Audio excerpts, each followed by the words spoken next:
I, I try to provide evidence-based assessments and show listeners how to apply the tools of skepticism and follow the scientific method. And I think that's important, is to get critical thinking and always question your beliefs, always challenge your assumptions. And I've spent a lot of time on issues surrounding greenhouse gases and anthropogenic climate change, and working to try to help, communicate with, enter the other echo chamber and listen and address people's concerns without caricaturing and calling names. And that's how you have to get across this divide that's immobilizing society on these issues, I think. And I think the obvious... Go ahead. To the extent that people tune out because they think you're preaching to them, then the value of what you're doing is you're equipping your audience who are following you and who are listening and learning. You're equipping them with tools for their next Thanksgiving dinner, where the Yes. uncle comes over. There's always, any more than 5 people at a gathering, there's going to be somebody who has views that are very different from the others, that is not based on science or rational thought. I would say also that you can't always use reason to, how does that saying go? You can't use reason to argue someone out of a point that they didn't use reason to get into. It's a nice adage. I don't think it's entirely true, but it's something to keep in mind when you're having such a conversation.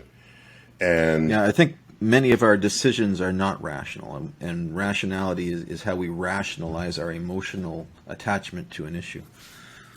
Yeah, and I would say, just to stir the pot here, I would say most of what is remarkable and beautiful in the world created by humans did not derive from any kind of rational conduct or behavior.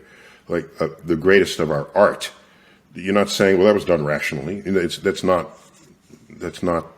the state of mind or the emotion. There's nothing rational about Vincent van Gogh's The Starry Night, right? That's not what the sky looked like at all to anybody at the time. Okay, with the swirly things but that's surely what the sky felt like to him. And so I think when you discuss rationality, there are many people who thrive in their lives in ways that come nowhere near rationality. And these are very important to them. But it would include religion. It would include, like I said, art. It would include any emotions they feel towards someone or against someone. These are very real to people. So rather than, because rationality is a label. Are you rational or are you not? Whereas I'd rather think of it just tactically, if for no other reason, to think of it as not branded as rationality, but just say, how close to reality do you want to be? And science has developed methods and tools for you to see what is real, objectively real, so that you can make decisions that are in the best interest of your life, your health, your longevity, and for your loved ones. Yeah. So that's just, I'll just put that out there.